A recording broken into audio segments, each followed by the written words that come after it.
BNP স্থায়ী কমিটির সদস্য আমির খসরু মাহমুদ চৌধুরী বলেছেন, গণতান্ত্রিক প্রক্রিয়া যত দেরি হবে ততই অস্থিরতা বাড়বে, অর্থনীতি ক্ষতিগ্রস্ত হবে, বিনিয়োগ সহ অর্থনীতির কোনোই সিদ্ধান্ত আসবে না। কেন্দ্রীয় ব্যাংকের governor doctor Ahsan H Mansur জানান, অর্থনীতি সতেজ করার চেষ্টা করে যাচ্ছে সরকার। টাকা পাচারের প্রবণতা কমে যাওয়ায় দেশে রিজার্ভ বাড়ছে। ব্যাংকগুলোতে টাকা সংকট থাকলেও এখন ডলারের আর সংকট নেই বলেও জানান গভর্নর। গোলাম মইনুল হাসানের রিপোর্ট। ফেব্রুয়ারিতে জাতীয় নির্বাচন অনুষ্ঠিত হবে, এরই মধ্যে ঘোষণা করেছে অন্তর্বর্তী সরকার। যদিও পিআর পদ্ধতিতে নির্বাচন নিয়ে বিএনপির সাথে কয়েকটি দলের বিতর্ক শেষ হয়নি। এমন প্রেক্ষাপটে রাজধানীর হোটেলে আসন্ন নির্বাচন প্রবাসীদের অংশগ্রহণ ও আগামীর অর্থনীতি নিয়ে সেমিনার আয়োজন করে। অনুষ্ঠানে রাজনীতিবিদ, অর্থনীতিবিদ ও ব্যাংকার সহ সমাজের বিশিষ্ট জনরা অংশ নেন। এ সময় অনলাইনে যুক্ত হয়ে গভর্নর জানান, ব্যাংক খাতকে টেনে তুলতে নেওয়া হয়েছে নানা উদ্যোগ। লাভ না করতে পারলে আগামীতে কর্মকর্তা কর্মচারীদের বোনাস দিতে পারবে না কোনো ব্যাংক।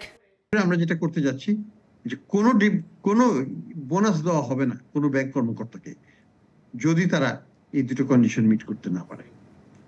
কারণ ব্যাংক কর্মকর্তারা সুন্দরভাবে তারা বোনাস দিবেন, অথচ ব্যাংক লস করছে, ব্যাংক প্রভিশন মিট করতে পারছে না, ব্যাংক ক্যাপিটাল অ্যাডিকুয়েসি মিট করতে পারছে না, দুর্বল একটা ব্যাংক ধুকে যাচ্ছে। কিন্তু একদিকে ডিভিডেন্ড দেওয়া হচ্ছে, আরেকদিকে রিওয়ার্ড হিসেবে তাদেরকে বোনাস দেওয়া হচ্ছে 3, 4, 5 মাসের বেতন। এটা অ্যাকসেপ্টেবল না। দেশে ডলারের সংকট নাই, কিন্তু টাকার একটা সংকট আছে, অর্থাৎ টাকা অনেক মূল্যবান। এই যে টার্নের রাউন্ডটা, যেখানে টাকার কোনো দাম ছিল না, সবকিছু সবাই ডলারের পেছনে ছুটছিল, সেখান থেকে আমরা এটাকে ভিন্নমুখী করতে পেরেছি। বিএনপি স্থায়ী কমিটির সদস্য আমির খসরু মাহমুদ চৌধুরী বলেন, নির্বাচন ছাড়া কোনোভাবেই দেশের অর্থনৈতিক চেহারা পাল্টাবে না। অনেকে বলছে এটা পারে না, সেটা পারে না। আরে পারার কিছু তো নাই, it's an interim government. I don't expect anything from them. তাদের থেকে আমি যেটা এক্সপেক্ট করি যে বাংলাদেশে তাদের মাধ্যমে একটি সুষ্ঠু নিরপেক্ষ নির্বাচনের মাধ্যমে একটা ট্রানজিশনারি গভর্নমেন্ট হিসাবে গণতান্ত্রিক প্রক্রিয়ায় ফিরিয়ে দেওয়া। নির্বাচনে পেয়ার পদ্ধতি নিয়ে কয়েকটি দলের দাবির করার সমালোচনাও করেন আমির খসরু মাহমুদ।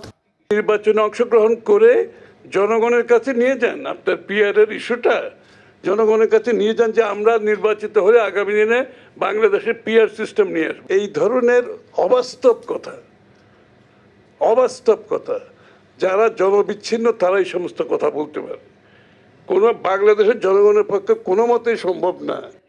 কোভিড সময়ের দেশের বিনিয়োগ পরিস্থিতি এখনকার মতো নাজুক ছিল না বলে মন্তব্য করেন আলোচকরা। গোলাম মইনুল হাসান, বাংলা ভিশন, ঢাকা।